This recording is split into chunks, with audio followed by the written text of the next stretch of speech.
مشغول رہتا تھا، کبھی برائی کا کام نہیں کرتا تھا، لیکن جب میں کاروبار صحیح سے نہیں کر پاتا تھا،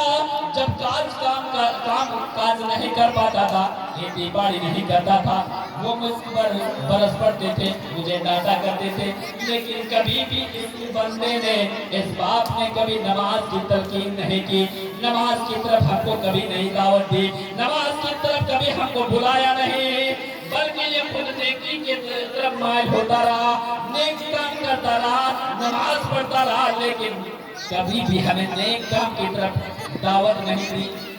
بیٹا کہنے لگے گا، اے اللہ رب العالمین تو ان کے اور میرے درمیان فیصلہ کر دے۔ بیٹی بھی اسی طرح کہے گی،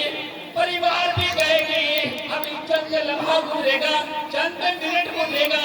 کہ اللہ ان کے نیکیوں کو برباد کر دے گا، ان کی نیکیوں کا پہاڑ جو ہوگا ختم ہو جائے گا، فرشتوں کو حکم دے گا۔ اس نے اپنے اولاد کے ساتھ صحیح برتاؤ نہیں کیا، اپنی اولاد کو نیک کامی کی طرف مائل نہیں کیا، اے فرشتوں ان کو اپوزٹ جہنم کا بستر بچا دو اور جہنم کی طرف لے جاؤ۔ میرے بھائیوں، یہ نہ کہیں کہ ہم باپ ہیں، ہمارے پر کوئی ذمہ داری نہیں ہے۔ اے میرے بھائیوں، کل قیامت کے دن پوچھے جاؤ گے کہ تمہاری اوپر ذمہ داری دی، آپ گاؤں کے ذمہ دار ہیں، گاؤں کے تعلق سے پوچھے جائیں گے کہ گاؤں میں شراب کیوں، گاؤں میں جنحان کیوں، گاؤں میں فسادات کیوں، گاؤں میں انتشار کیوں، گاؤں میں اختلاف کیوں، ان تمام چیزوں کا جب تک جواب نہیں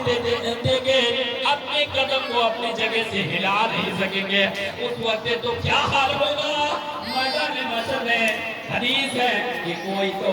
چٹنوں کی برابر پانی میں ڈوبا ہوگا، کوئی کم از کم، کوئی تو پورے کے پورے اپنے اعمال کے حساب سے پسینوں میں کر کے ہوں گے۔